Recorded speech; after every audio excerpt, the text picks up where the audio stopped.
Welcome to Classified Capsule, where we delve into the dark and complex lives of history's most notorious figures. Today we explore the early life of Richard Ramirez, the Night Stalker, and how his troubled upbringing and early experiences set the stage for his horrifying crimes. Join us as we unravel the formative years of one of America's most infamous serial killers. Let's get started. Richard Ramirez, infamously known as the Night Stalker, is one of the most notorious serial killers in American history. Born on February 29, 1960, in El Paso, Texas, Ramirez's early years were marked by significant trauma and instability. Understanding his upbringing provides crucial insights into the development of his criminal tendencies and the eventual emergence of his dark persona. This video will explore Richard Ramirez's early life, examining the experiences and influences that shaped him into the notorious criminal he became.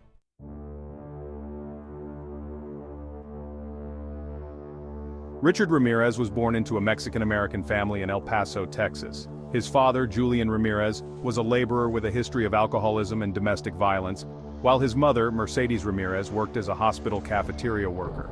The family lived in a small, impoverished home which was marked by frequent discord and instability. Ramirez's early childhood was characterized by an abusive and chaotic environment. His father's violent behavior towards his mother and his siblings created a hostile atmosphere at home. The family's financial struggles and the stress of living in a tumultuous household contributed to a sense of insecurity and instability in Ramirez's life. From a young age, Ramirez was exposed to violence and trauma. His father's erratic behavior and abusive tendencies had a profound impact on him. Ramirez witnessed his father's physical abuse of his mother and siblings, which contributed to his sense of helplessness and anger. These early experiences of violence and instability were instrumental in shaping his future criminal behavior.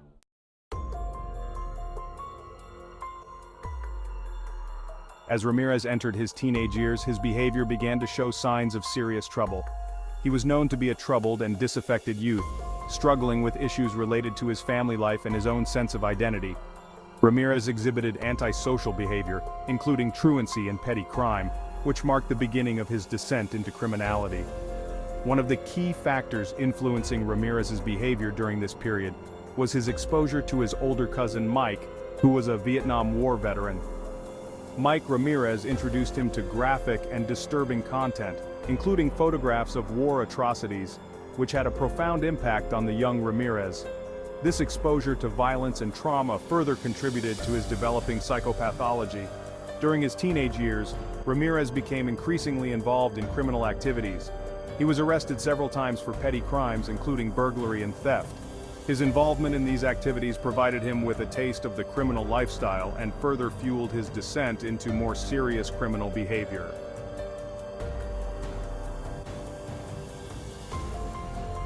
Several environmental factors played a role in shaping Richard Ramirez's early life and criminal tendencies. The violent and unstable environment at home, coupled with his exposure to disturbing content through his cousin, contributed to his developing psychopathology.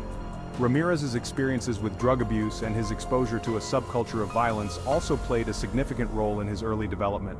He experimented with various drugs, including marijuana and LSD, which exacerbated his mental instability and contributed to his increasingly erratic behavior.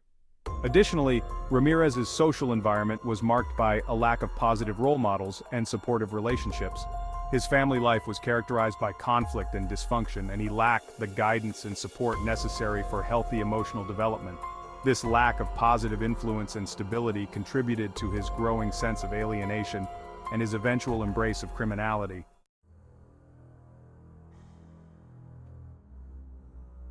As Ramirez matured, his criminal behavior became increasingly severe and violent. His early criminal activities, including burglary and theft, laid the groundwork for his later, more heinous crimes. Ramirez's descent into violent criminality was marked by a series of escalating offenses, culminating in his notorious reign of terror as the Night Stalker. During the early 1980s, Ramirez's criminal activities became more focused and deliberate. He targeted vulnerable individuals, breaking into their homes and committing heinous acts of violence and sexual assault. His crimes were characterized by their brutality and depravity, reflecting the deep-seated issues and traumas from his early life. Ramirez's early life experiences, including his exposure to violence, his troubled family environment, and his involvement in petty crime, contributed to the development of his criminal tendencies. His background of trauma and instability provided a foundation for his later criminal behavior and played a significant role in shaping the person he would become.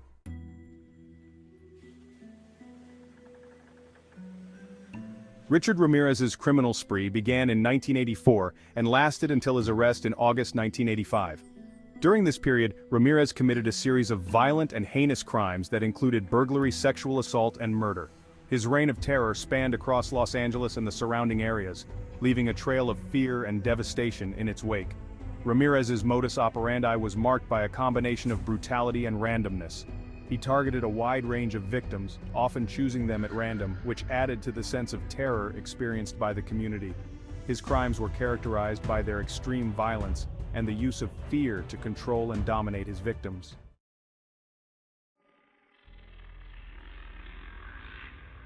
Richard Ramirez's crimes were marked by a series of disturbing patterns and methods. His criminal activities included 1. Burglary and home invasions. Ramirez often broke into homes during the night, using his knowledge of the area and the element of surprise to gain access.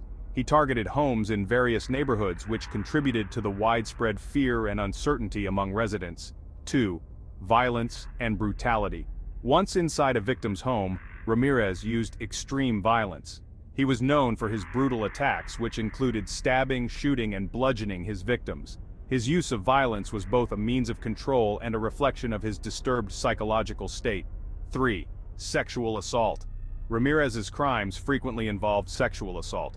He targeted both men and women, often engaging in violent sexual acts before or after committing murder. His assaults were characterized by their savagery and lack of regard for human life. 4. Satanic symbolism. Ramirez's crimes were also marked by his use of satanic symbolism. He often left symbols such as pentagrams at the crime scenes, and he was known for making statements about his allegiance to Satan. This aspect of his crimes added a chilling and macabre dimension to his actions and contributed to his notoriety.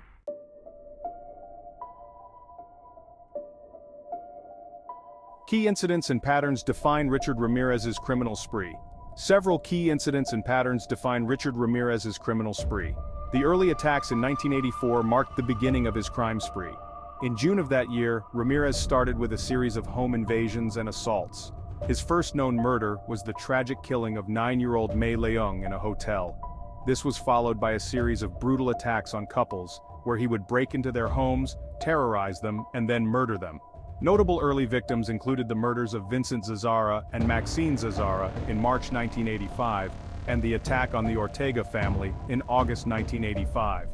The Night Stalker terror was a period when Ramirez's crimes continued to escalate in both frequency and severity. His attacks became more brazen, and he started targeting a wider range of victims, including children and the elderly. The media dubbed him the Night Stalker due to his preference for committing crimes at night and his method of stalking his victims. As Ramirez's crimes continued, the media coverage intensified and the public's fear grew. The Los Angeles area was gripped by anxiety as Ramirez's crimes were widely reported, and his ability to evade capture added to the sense of terror.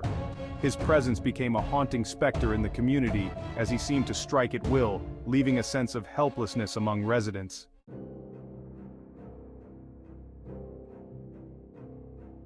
The turning point in Ramirez's criminal career came in the summer of 1985. Despite his best efforts to remain elusive, Ramirez made a critical mistake that ultimately led to his downfall. On August 24, 1985, Ramirez committed a series of violent crimes in the Los Angeles area that included the brutal assault and murder of a couple and the subsequent shooting of another victim. During these attacks, Ramirez was spotted by several witnesses, and a detailed composite sketch of him was released to the public. This sketch, combined with an increasing amount of media coverage, played a crucial role in his capture. Ramirez's appearance, characterized by distinctive features such as his prominent dental work and unusual attire, was recognizable to many.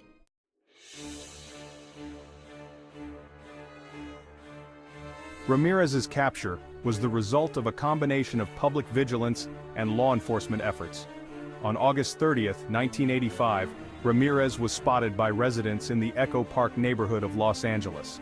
A group of local residents, having seen his face in the media, recognized him and pursued him as he attempted to flee the area. The pursuit led to a dramatic confrontation. Ramirez attempted to carjack a vehicle but was stopped by the quick actions of the local residents and law enforcement officers who arrived on the scene. Ramirez was detained by the angry crowd until police arrived and took him into custody. This moment marked the end of his criminal spree and the beginning of his journey through the justice system.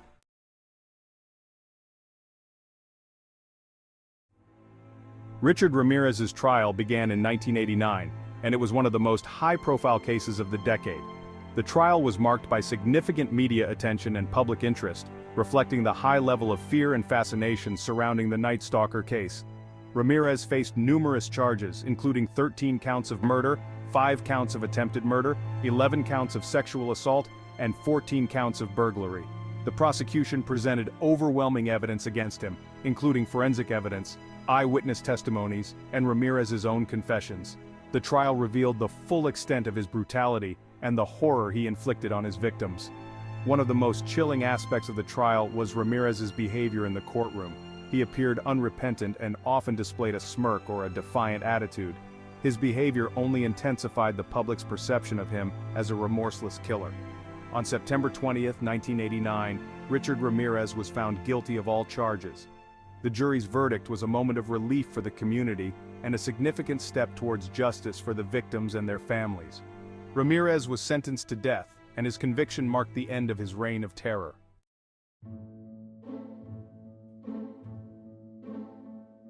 Richard Ramirez's downfall had a profound impact on the community and the broader public. His capture and conviction provided a sense of closure to the victims and their families who had lived in fear during his crime spree. The case also had a lasting impact on law enforcement practices and public awareness of serial killers. The legacy of Richard Ramirez is a reminder of the impact that one individual's actions can have on a community. His crimes created a climate of fear and anxiety, and his eventual capture was a testament to the resilience of the public and the effectiveness of law enforcement in bringing criminals to justice.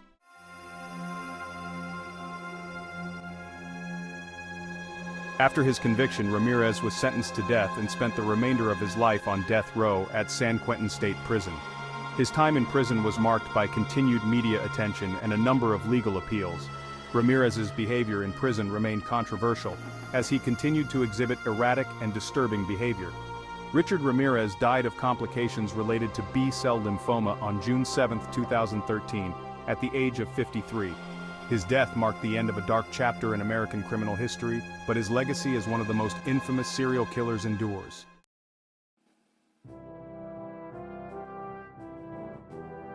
Thank you for watching this episode of Classified Capsule. If you found this exploration of Richard Ramirez's downfall compelling, please give it a thumbs up and subscribe to our channel for more deep dives into the lives of history's most notorious figures. Don't forget to hit the bell icon to stay updated on our latest content. See you next time.